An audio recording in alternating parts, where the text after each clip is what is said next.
natural, not intellectual, yet their service ranks higher than that of an angel. For the soul acts of free choice, while the angel is a creature of compulsive instinct. Also why some of them are called chayot, which are wild animals. Therefore, it's occasionally granted to the soul, even if the soul, like the angel, serves God primarily emotionally, it's occasionally granted to the soul to rise to the higher Garden of Eden in Bria. Okay, in the following paragraphs, Alter Rebbe will differentiate between the respective stations of the souls on one hand and of their divine service.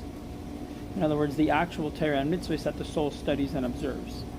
So, there's where you are, which world you are in, and then which world you are affecting. In other words, which world you are sending, we'll call it the vibes, because why not? But where your Torah and mitzvahs land and exist.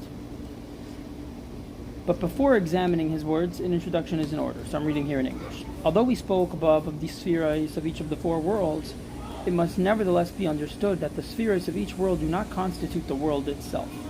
The spheres represent, rather, the godliness inherent in each world, its divine life force. The world itself, on the other hand, is a yesh. It's a existence, a separate being which comes about through the spheres. The significance of this distinction with regard to our discussion is as follows. The Alter Rebbe spoke above of the abode of the soul in either the world of Yetzirah or the world of Bria.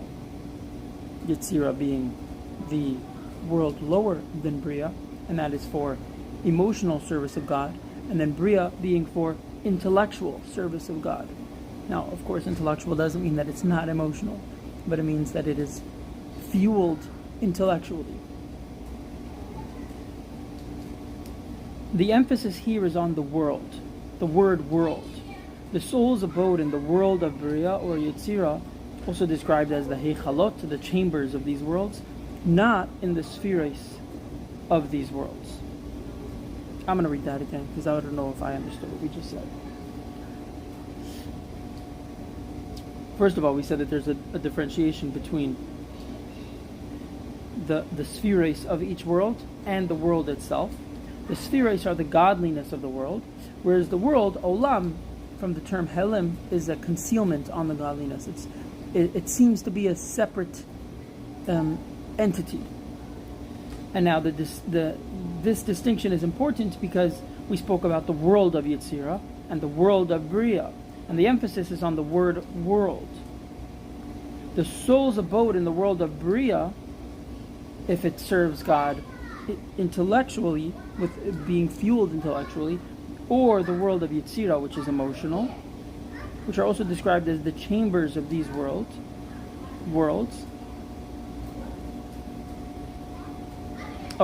The soul's abode is in the world, or in the chambers of the world, but not in the spheres of these worlds.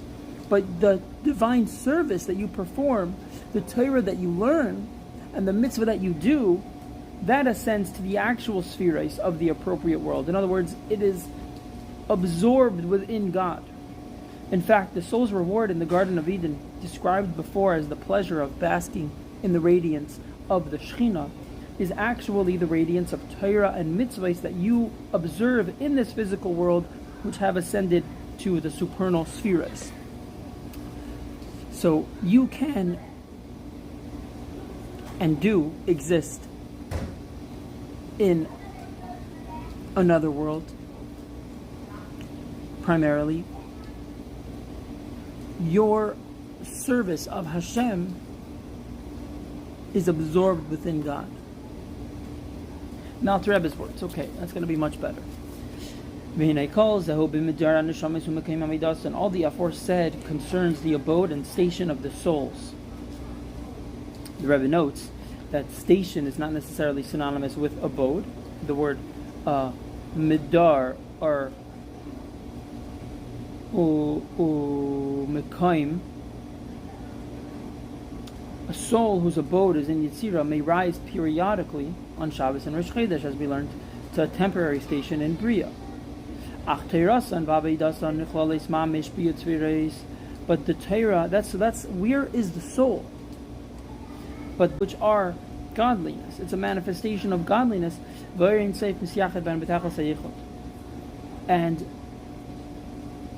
Ein Sof, the light of Ein Sof, unites in perfect unity. I'm not sure if we're describing the spheres, saying that your Torah and mitzvahs are absorbed in the spheres, which is godliness, because God unites in perfect unity with the spheres, or that they are absorbed in godliness, and that also Ein Sof Misyachid behind B'tachas Hayichud in the Torah and mitzvahs.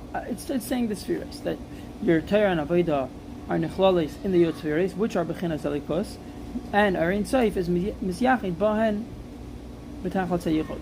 Behind Yod spheres Divriya. Makes a difference if it is emotionally or intellectually fueled. But even if you're going up to the level of only Yetzirah, or even Bria, what really counts, so to speak, is that within them are clothed the 10 spheres of the world of Atzilus, and they are completely unified with them. The spheres of Atzilus are clothed in and completely unified with the spheres of Bria and Yetzirah. The Yod spheres to Atzilus and the 10 spheres of Atzilus, it doesn't stop there, are perfectly united with their emanator, the blessed Ein Sof. It follows then that by ascending to the spheres of Bria or even Yetzirah, the soul's Torah and divine service actually unite with the Ein Sof. But that's the Torah and divine service. That's what you are doing. What about the soul? What about you? They stand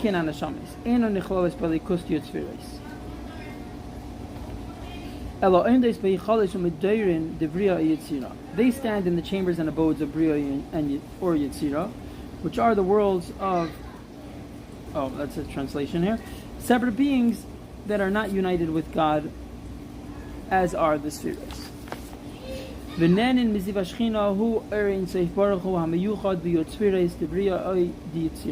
the souls. So what are you doing there in those worlds? The souls delight in the radiance of the Shekhinah, meaning the blessed Ein Sof, as it is unified with the 10 spheres of Bria or Yetzirah. Uziv Teirasan, Vavidasan, Mamish, Ein Zayar V'Yakal Daf Rishiyot, Yischar Mitzvah Hi Mitzvah Atzma. And this radiance that they enjoy is actually a ray of the light of their own Torah and divine service, as the Zohar explains, and he gives you the source to look it up. Why? For the reward of a mitzvah is the mitzvah itself. A ray issuing from the mitzvahs that they have performed and that they have united with the Ein Sof shines forth upon the tzaddik in the Garden of Eden, and it is the revelation of this ray that delights the soul. Now, what does it really mean for the Torah and mitzvahs to be absorbed within the spheres of the worlds, which are totally one with God, versus the soul itself being in the world of Bria or Yetzirah and remaining there, meaning being in the world of it, not being in the spheres of it? Because the world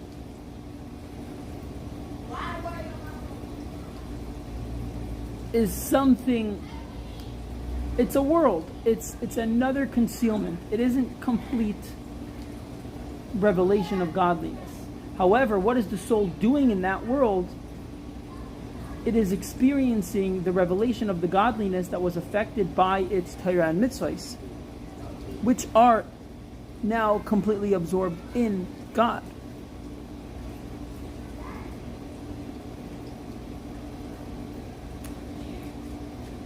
I'm talking it out loud before I fully get it, but I'm trying to make a clear distinction, because we're clearly doing that here.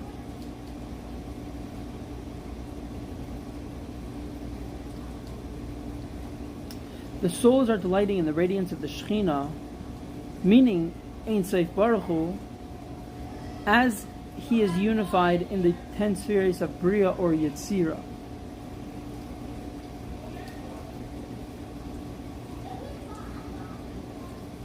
meaning as he is there, not as he is higher. But I'm not sure if I understand that idea. Okay, moving on. Having explained that Bria is the abode of souls that served God with intellectual love and fear, and Yetzira of souls that served Him with natural love and fear, Alter Rebbe will now discuss the divine service of those souls whose abode is the world of Atzilus. The quality of their divine service, he explains, surpasses even that of intellectual love and fear. This is the level of those tzaddikim who become veritable chariots, is what they're called, for God. They have no will save His will, and their every act testifies to their utter self-nullification before Him. Basically, we're about to learn that the godly light in the realm of Atzilus, which is a totally godly sphere, it's interesting also that it's called Olam HaAtzilus, from the word Halam, concealment. It's completely godly, and it's too lofty for a created intellect to appreciate. The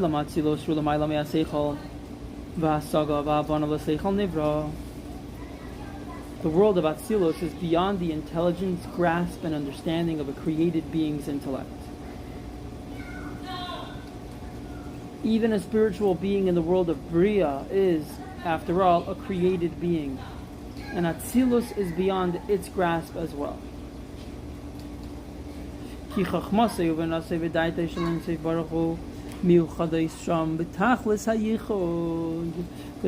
Bina, and Das of the Ein Sof are united with Him there in Atzilus, in perfect unity. In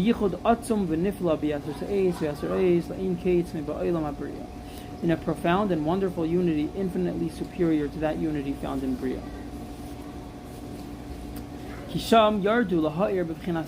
For there they descended to illuminate only a restricted degree.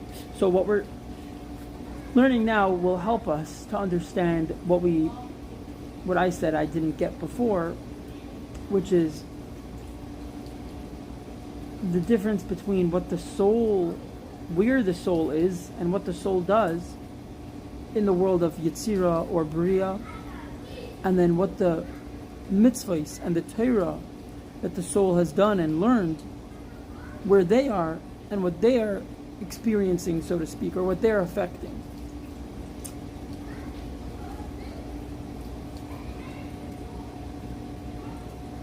Perhaps it will also help us to understand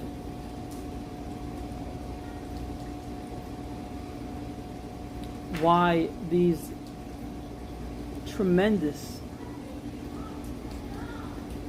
levels of godly revelation in these worlds, Yetzira, Bria, Atzilus, are still worlds, perhaps. But it seems for now that we're anyways contrasting Atzilus with even the world right below it, so to speak, which is Bria. The spheres of Atzilus, did we say the Ein Sof or the spheres? Oh, the Chachma, Bina, and Das of Ein Sof are in perfect unity in Atzilus. That's more profound, that's more superior, infinitely superior to that unity found in Bria. Why? Because the way that they are in Bria is a lot more restricted. Because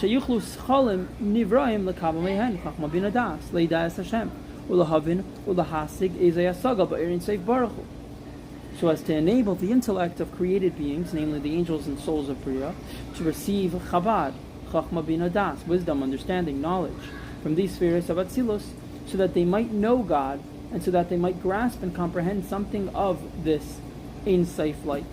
To the extent that the intellect of finite, limited, created beings is capable of understanding. To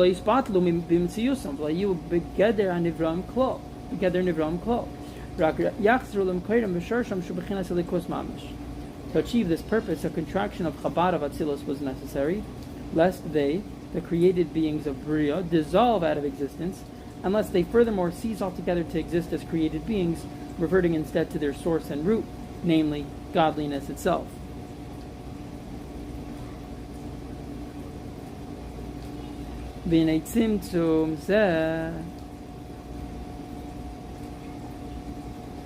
Hisibas ha'ha'ora sheme'irais sham chachma bina das shel ein sof baruch hu l'neshamis ilu ba'olam habriya. This contraction to which Chabad of Atzilus undergo in order to radiate in Bria thus causes the souls in the world of Bria to be illuminated by a glow of Chabad of the Ein Sof, in other words, Chabad of Atzilus. It is this contraction that enables them to have some perception of the Ein Sof light. To me, it sticks out right away that we said kol kach. So there's still a tzimtzum. Remember, Atzilus is still an oilam. But yet we say it's completely united with God.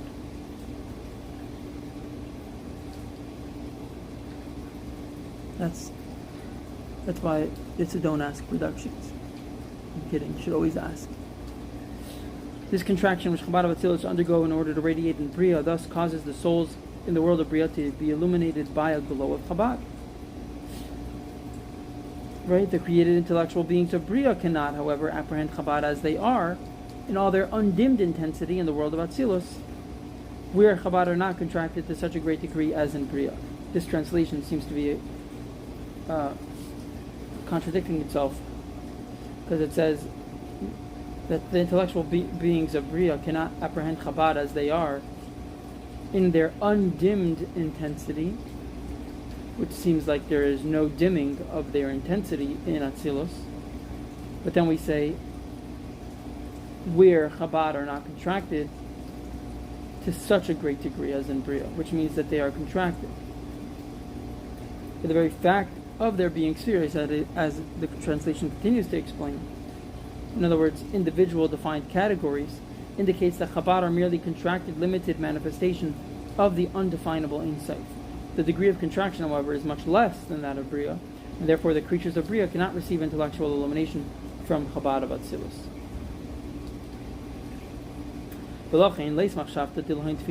Therefore their thought, even though it's an intellectual world, cannot grasp there at all. The thought and intellect of created beings in Bria can in no way grasp the light radiating in Atzilus.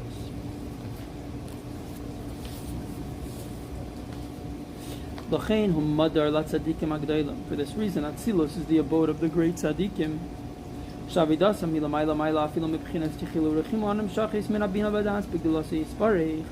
whose service of God is far superior even to fear and love, derived from understanding and knowing His greatness. Just as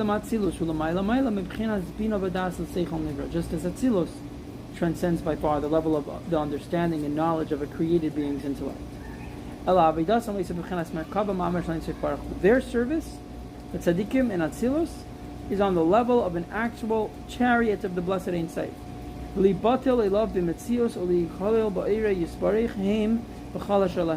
Nullifying their very existence before Him and incorporating themselves and all that they possess within His light. Through the observance of the Torah and mitzvahs.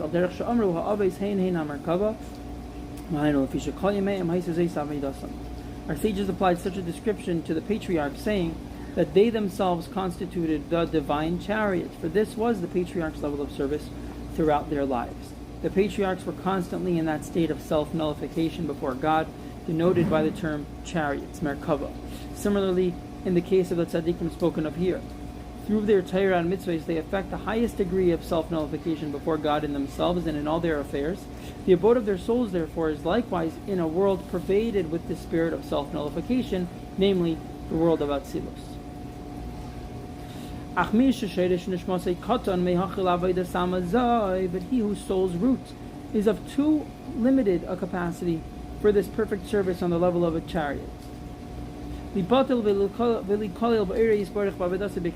through his service of Torah and mitzvahs he be constantly nullified before and absorbed in God's light. And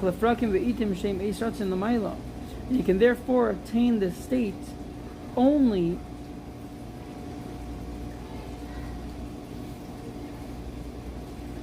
meaning this person's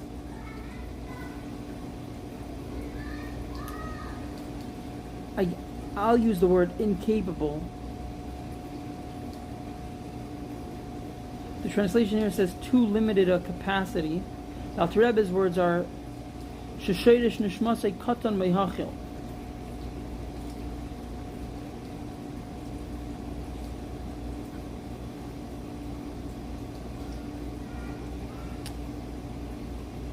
For whatever reason, this person is not a Merkava.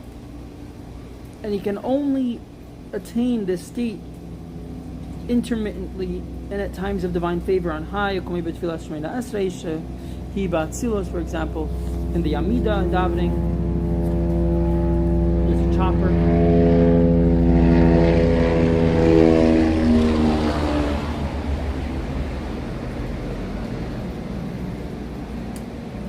Someone needs to suggest now what that chopper was teaching us before we go daven, as we spoke about the Amida.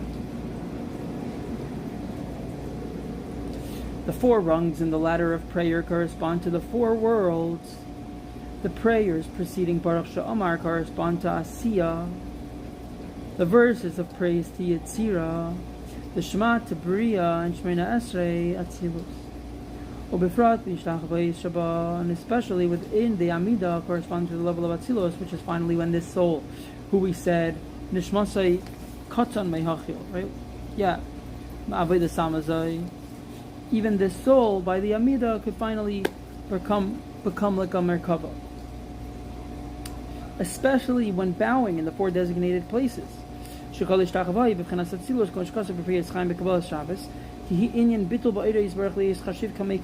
it embodies, each one of these bowings is representative of the level of Atzilus, because it embodies the idea of self-nullification in God's light, to be accounted as absolutely nothing before God. As I gam kain ikar kriyas nishmasei, excuse me, hu ba'olam habriya. The main place where that soul is Bria. And only occasionally, as we just described, at times of divine favor, will the soul rise to Atzilus, as what the Kabbalists, what the students of Kabbalah explain is called feminine waters.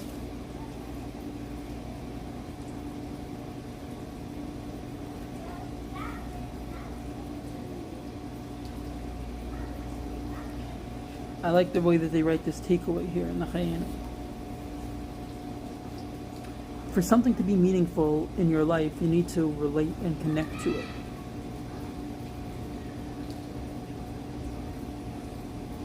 Love for God will get you so far, but self-nullification will create a vacuum where you can connect to the sublime realms of God. This may not always be achievable, but at a moment of proper and devoted prayer, particularly by the Amida, even more particularly in the 4 times when we bow in the Amida, which is representative of the world of Atzilus, totally unified with God, that is when it's achievable.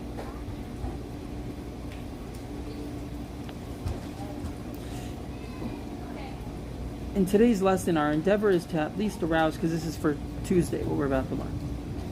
Our endeavor is to at least arouse the hidden instinctive love and awe inherent in the Jewish soul and activate it. For failing this, our divine service remains below in this world, lacking the wings to fly above.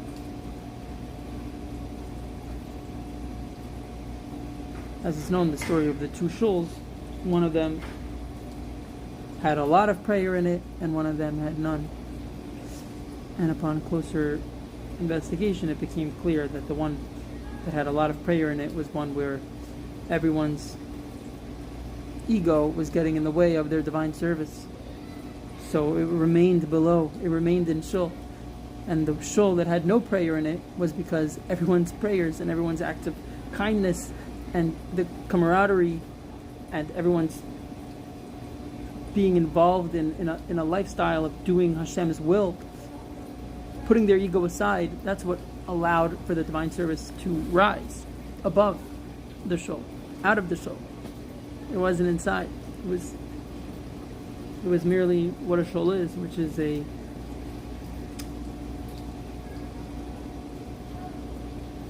place to come to be transported to a place that isn't physical. Having discussed the various abodes of souls, 3 worlds in which the souls receive a reward commensurate with the level of their divine service during their life on earth, the Alter Rebbe now returns to the theme that we began in chapter 38. Right now we're towards the end of 39, or maybe we're about to finish 39. See?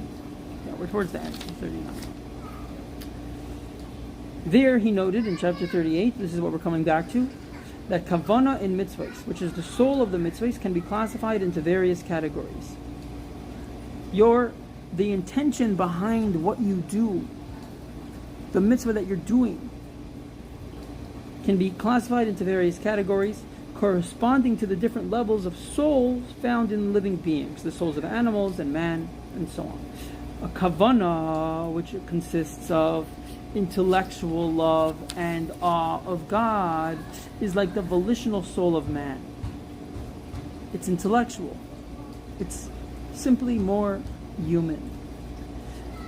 A kavana consisting of natural love and fear, emotional, that is like the instinctive soul of an animal. Returning now to his original theme, the Alter Rebbe points out that from the varying levels of reward, we can deduce the respective levels of divine service motivated by the different levels of kavanah. Let me see if my brother wants to join us. Schneier? Is it today's final? Want to learn? Oh, if you don't mind, I have a live stream. But we'll learn. Sure. Or we could share it if you want to. Yeah. He's right here. Oh.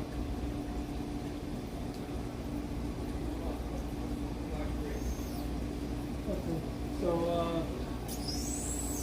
I'll learn something else in the meantime, yeah? See if you can come. Let me know if you're not coming in the next, 2 minutes.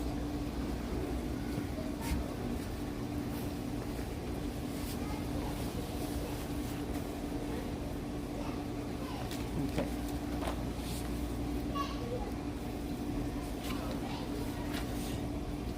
So, we're going to actually look at the rewards received for serving God. We're going to look at the reward that a person who serves God with an intellectually generated love and awe receives, and the reward that a person who serves God with an emotionally motivated, emotionally, I guess, I'm not using the word generated because I feel like the point with emotionally serving Hashem is that you're not generating it. Although, of course, there is the category also, and it's true that every single Jewish soul has within it a hidden, some have it more hidden, some have it less hidden, but a hidden love of God and a hidden awe of Hashem, of God. And I'm digressing here, and one does need to put an effort to reveal it, but that's still different than an intellectually generated love and awe of Hashem. But anyways, that's not what we're going into now. But the point is that someone who serves Hashem from an emotional place, and someone who serves Hashem from an intellectual place, and again, not that that's not emotional, but that it's generated intellectually, that my intellect brought me to be emotional versus my emotion brought me to be emotional. Both of them are very valuable and extremely pleasing to Hashem. But their soul's abode is in a different world, and the reward, we're about to find out, is slightly different, or perhaps majorly different. And from the reward, we'll be able to see and we'll be able to understand and appreciate a little bit more of the difference between these two types of worship of Hashem.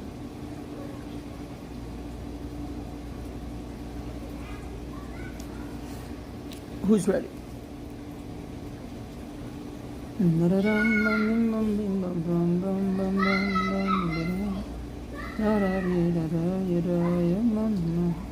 Okay. V'hinei ischar mitzvah. The reward of a mitzvah is the mitzvah itself.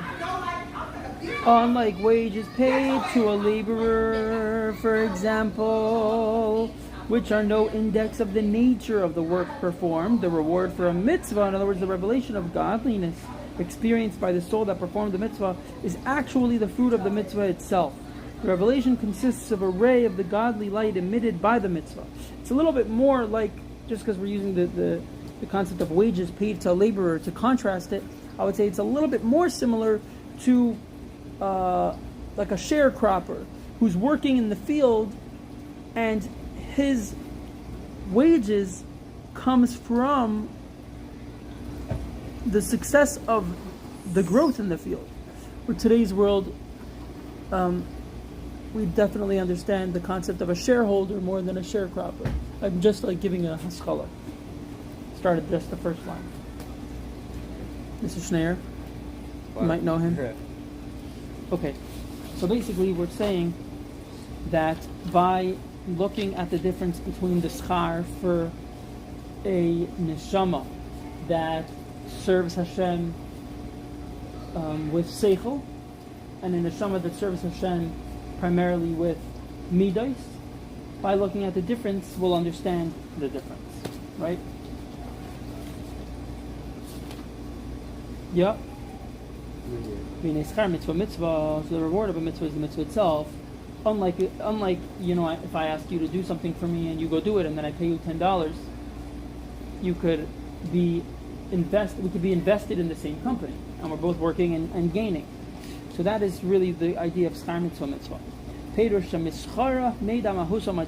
here the Alter Rebbe is going further into it, meaning that from the reward of the mitzvah itself, you're able to understand and appreciate what the mitzvah is. Now we won't concern ourselves with explaining hidden matters. Meaning the avodah of the great tzaddikim who are at the level of the merkava, which we spoke about yesterday. But only with those matters revealed to us to which every man must aspire. In other words, only those levels of avodah which may and ought to be attained by every year.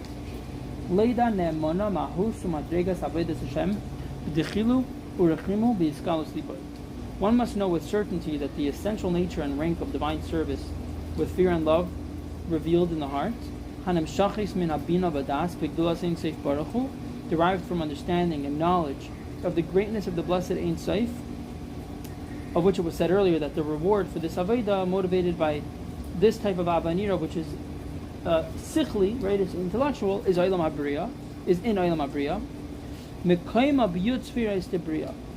We know that its place, in other words, the level of such avodah of mitzvah is performed with such motivation is in the yud spheres of Bria.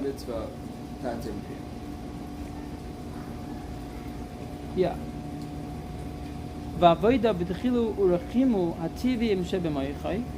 And the avodah motivated by the natural fear and love hidden in one's mind, not the emotions experienced in the heart, but mental awareness of one's inborn love and fear of Hashem, of which it was said earlier that such service is rewarded in the world of Yitzira. 1 second. So he's not talking about midas. He only said Dechilu Biskalos Levi, which are nimshach from Bina and Das, but goes into Baruch Hu, in other words, intellectual. So that's Bria. Then Avodah with Ava and Yira, which are B'teva, B'moichai. So we're not even talking about a guy who has it revealed. In other words, the person who serves Hashem in a way that was intellectually generated. It's not that like he's not serving Hashem emotionally, right? It's that it's intellectually generated and now he activates the emotion. Next, what we're saying is in the world of Yitzira is not even a guy. I thought that we're talking about a guy who's serving Hashem emotionally, but we're talking about a guy who is serving Hashem and the emotions haven't been brought to the fore. So there's of course the hidden, right? And that's in Yitzira. But now, but then there's avodah that is done without even bringing to your mind. Forget about your heart. Without even bringing to your mind fear and love of Hashem. Meaning to arouse the natural awareness. And instead, the love remains hidden in the heart as in its native state, as it was before the divine service, when it was surely concealed, not expressing itself in Avodah. If the love is similarly hidden when he engages in Avodah, in other words, I'm the same guy, I'm on the same frequency as I was when I was eating that bag of chips, and when I'm putting on tefillin, this avodah, not that we would ever tell someone, not that you shouldn't do a mitzvah, right? But this kind of avodah remains in the spheres of like asiyah, I guess. The famous quote, always talking about, right? Hashem makes more sense. It's more about Hashem's. Yeah, like this shul. Hashem makes more sense. It's more about Hashem's. Yeah, like this shul has no. This shul is full. Has no. This shul is full of davening. Full of davening. This. Yeah. This. Yeah. So it's the same idea. No space.